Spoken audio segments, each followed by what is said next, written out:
أولئك الذين هدى الله فبهداه مقتده قل لا أسألكم عليه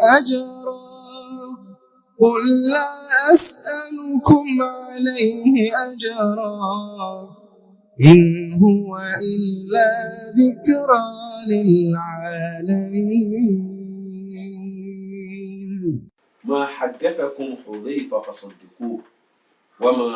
أقرأكم عبد الله بن مسعود فاقرأوه. حديث نبوي شريف. أنا أبو محمد بن سعود الصحابة وأتاكي صرفين وأنا حذيفة بن اليمان. أنا بني كاتي حذيفة بابين سوي بابو عبد الله بن مسعود أنتو بكا في القرآن كابو باشكا ṣùgbọ́n ní tá ń lọ pẹ̀lú ní tá lọ́rọ̀ pẹ̀lú ẹ̀ lẹ́ni tá a fẹ́ ká mọ̀ lẹ́ni tá a fẹ́ júwèé fúnra wa lẹ́ni nínú àwọn tí Ọlọ́run ti fi mọ̀nà ulaika alladhina hada Allah tọ́lọ́run ti fi wọ́n mọ̀nà fabihudahum muqtadi ká kọ́ṣe ìmọ̀nà wọn from their guidance take an example. Hudhayfa ibn al-Yaman kódà Ànábì sọ fún pé sallallahu alaihi wasallam tó bá wù ẹ́ kó o jẹ́ muhajiri tó bá wù ẹ́ kó tún jẹ́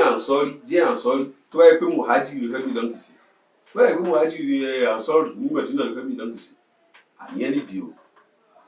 ní kí nìdí bàbá Hudhayfa al-Yaman ní bàbá rẹ̀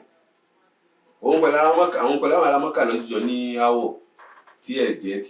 tọrọ ẹ̀jẹ̀ ti wà ńbẹ̀ torí pé wọ́n gbọ́dọ̀ pa padà ló bá sàsálà fẹ́mi rẹ̀ ó wá padà lọ fẹ́ wọn ní ìdílé àwọn Banil Hashim ní house ní Mádínà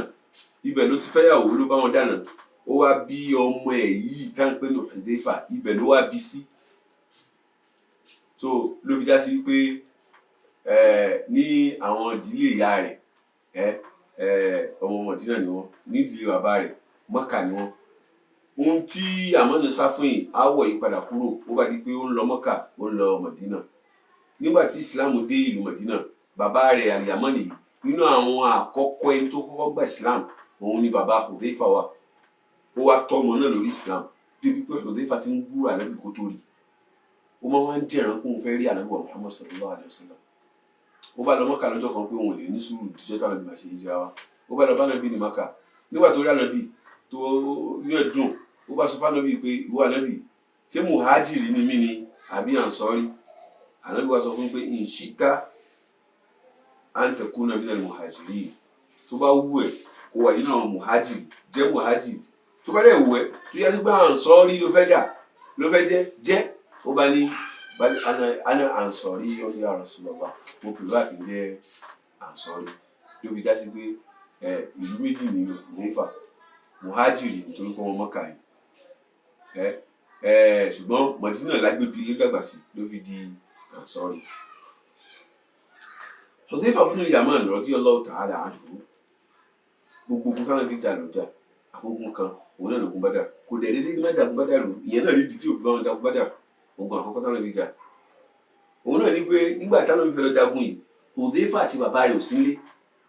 bàbá rẹ̀ Yaman ò sílé nígbà tó wọ́n ń bọ̀ nígbà tó bọ́ pálọ̀ ìfẹ́ jagun òun náà wọ́n ń bọ̀ káwọn darapọ̀ mọ́ Ànábì bí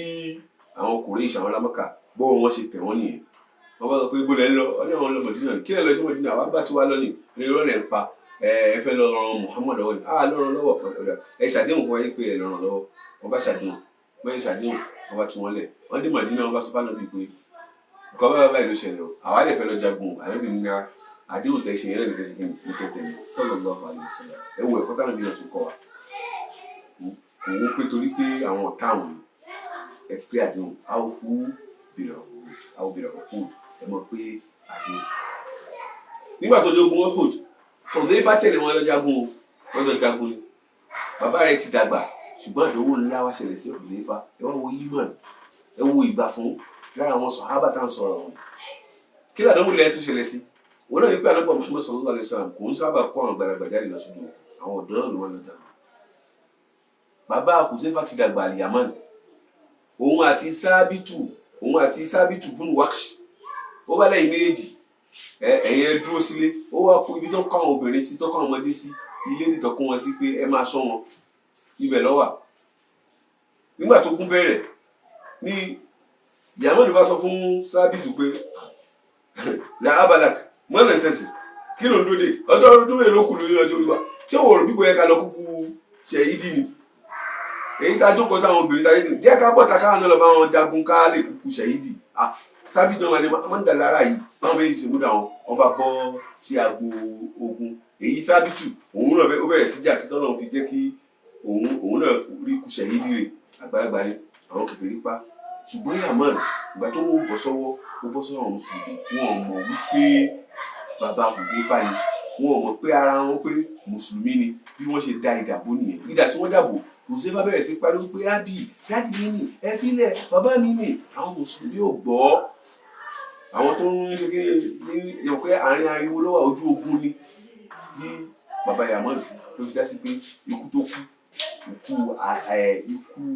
mistake ni àṣìṣe ni lọ́tọ̀ọ́wọ́ àwọn mùsùlùmí torí pé wọn ò dá máa nígbà tó kú tán tí anábọ̀ Muhammad sallallahu alaihi wasallam tí ó wá fẹ́ compensate wípé kóhùn sọ díyà fún Hùzáífà ní rárá wọ́n kọ́ ṣàdá fún àwọn mùsùlùmí pé àwọn tó páyé fún Allahu lakum ọlọ́run forí jì ọlọ́run bá wọ́n wà á fún ẹ̀kú mọ̀mọ́ ó wá sọ fún Ànábì sallallahu alaihi wasallam wípé Ànábì innama huwa talibu shahada ó fẹ́ kúkú ṣẹ̀yídì ni ó dẹ̀ ti rí ní nídìí pé kí n gba díyà lórí ẹ̀ lórí díyà yẹn ó dà mo fi ṣe sàrà fún gbogbo mùsùlùmí èyí tí ó ṣe yìí ó yẹ kíkú ẹ̀ tún ga sí níwájú Ànábì sallallahu alaihi wasallam. Hadha huwa Hudhayfa ibn al-Yaman. Ànábì wá rí àwọn quality kan lára rẹ̀ nínú àwọn quality tá a lè bí lára rẹ̀ òun ni pé kana hadda dhaka ó jẹ́ nìkan tó ṣe sí pé Ọlọ́run fún ní ọpọlọ rẹ̀ mú ìròyìn àkọ́kọ́ nù ìròyìn ẹ̀kejì òun náà ni wípé ó wá tún jẹ́ nìkan tó já sí wípé ìgbà tó bá pè ẹsẹ̀kẹsẹ̀ ní wọn rí kò ń lọ tí ó ìkẹta ni pé ó tún wá ní àṣírí ọ̀rọ̀ tẹ́ bá sọ fún tẹ́ bá ní kó má gbọ́ ẹnì kan kò ní gbọ́. Ànábì dẹ̀ rí sallallahu alaihi wasallam gbogbo sàbí kọ̀ọ̀kan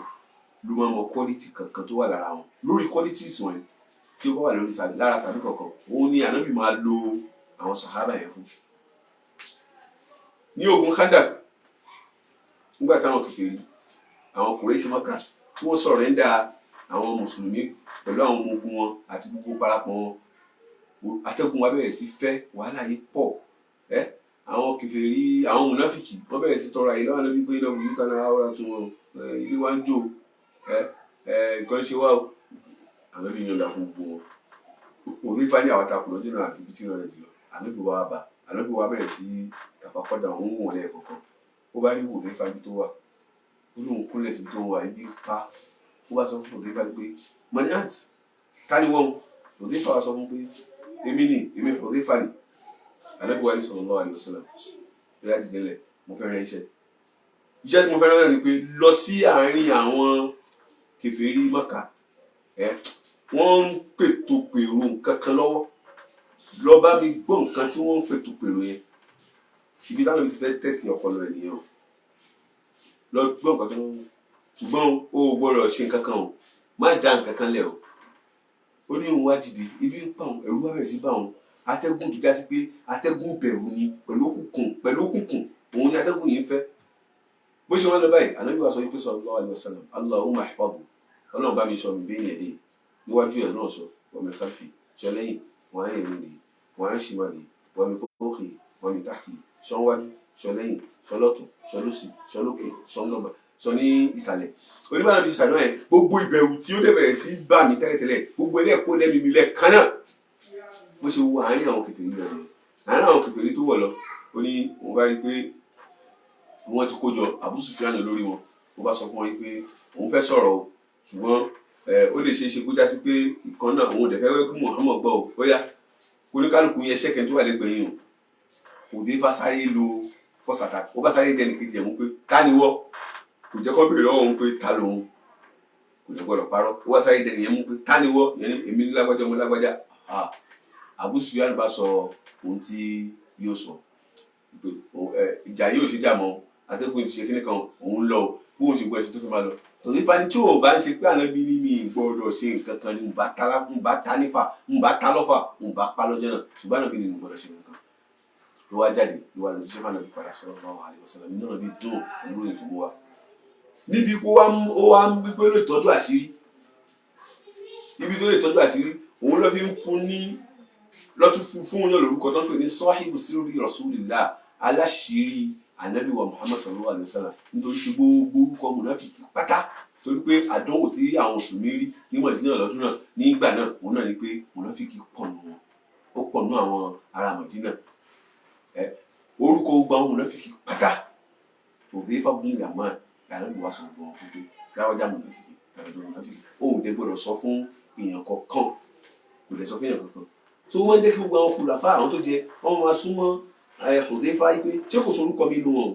àbí àwọn owó ni Hudhayfa ò ní dání kankan lóhùn níbi pé Sayyidina Umar radiyallahu ta'ala anhu láyé rẹ̀ tí mùsùlùmí kan bá kú tí èèyàn kan bá kú tó bá fẹ́ kírun sí lára á béèrè pé ṣé Hudhayfa wà ńbẹ̀ tí Hudhayfa bá wà ńbẹ̀ á kírun sí lára ṣùgbọ́n tí ó bá ti sí Hudhayfa wà ńbẹ̀ á fi èméjì sí pé bóyá mùnáfíkì ló fà tí Hudhayfa ò fi sí ńbẹ̀ débi pé Sayyidina Umar ó béèrè lọ Hudhayfa lọ́jọ́ kan pé nínú àwọn gómìnà tí mo lò tó ń bá mi ṣiṣẹ́ káàkiri ṣé mùnáfíkì wà nù wọn ta ni Hudhayfa ní òun ò lè sọ ṣùgbọ́n èèyàn kan wà nù wọn tó jẹ́ mùnáfíkì fún mi lè sọ fún ẹ bóyá lọ́wọ́ fi Sayyidina Umar mọ̀nà kò fẹ́ kó jìnnà bí Sayyidina Umar bó ṣe yọ ẹni yẹn gangan ní ipò ní ọdún náà nìyẹn Hudhayfa èyí tí àwọn èèyàn mọ̀ náà ní pé owó lórúkọ àwọn nílìsì àwọn mùnáfíkì lọ́wọ́ ṣùgbọ́n bóyá lè má mọ̀ ìlú Nahawand Hudhayfa ló ṣe ìlú Dainawar Hudhayfa ló ṣe Hamadan Roy àti bẹ́ẹ̀ bẹ́ẹ̀ lọ òun ló ṣe ó lè jẹ́ ní tó níbẹ̀rẹ̀ Ọlọ́run bá nígbà tó lẹ́fẹ̀ẹ́ kú ẹ̀rù bíbà náà ló fi kú débi pé nígbà tí ilẹ̀ fẹ́ mọ́ ó béèrè yìí pé kí la wo wọ́n ní ilẹ̀ ti fẹ́ mọ́ ó ní a'udhu billahi min sabahin yufdi bihi ila an-nar Ọlọ́run àárọ̀ tí ó jẹun wọn náà Ọlọ́run má jẹ́ ṣe kí ni Ọlọ́run má jẹ́ ó bá mi àárọ̀ tí ó jẹun wọn náà ilẹ̀ tí ó mọ̀ tó jásí pé ilẹ̀ tó mọ́ lọ́jọ́ náà iná ní ìwọ̀ Ọlọ́run má jẹ́ ó bá mi wọ́n bẹ̀rẹ̀ sí ṣàdúrà tí ẹ̀mí fi bọ́ lára rẹ̀ rahimallahu Hudhayfa kọ́lọ́ bá fọ̀n kẹ́ Hudhayfa wa ulaika alladhina hadallah àwọn tọ́nà ti fi mọ̀nà ni wọ́n fábí ìyá wọn study from their guidance take an example wassalamu alaikum warahmatullahi أولئك الذين هدى الله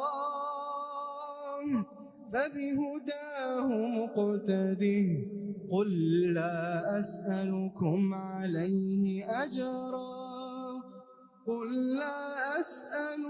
عليه أجرا إن هو إلا ذكرى للعالمين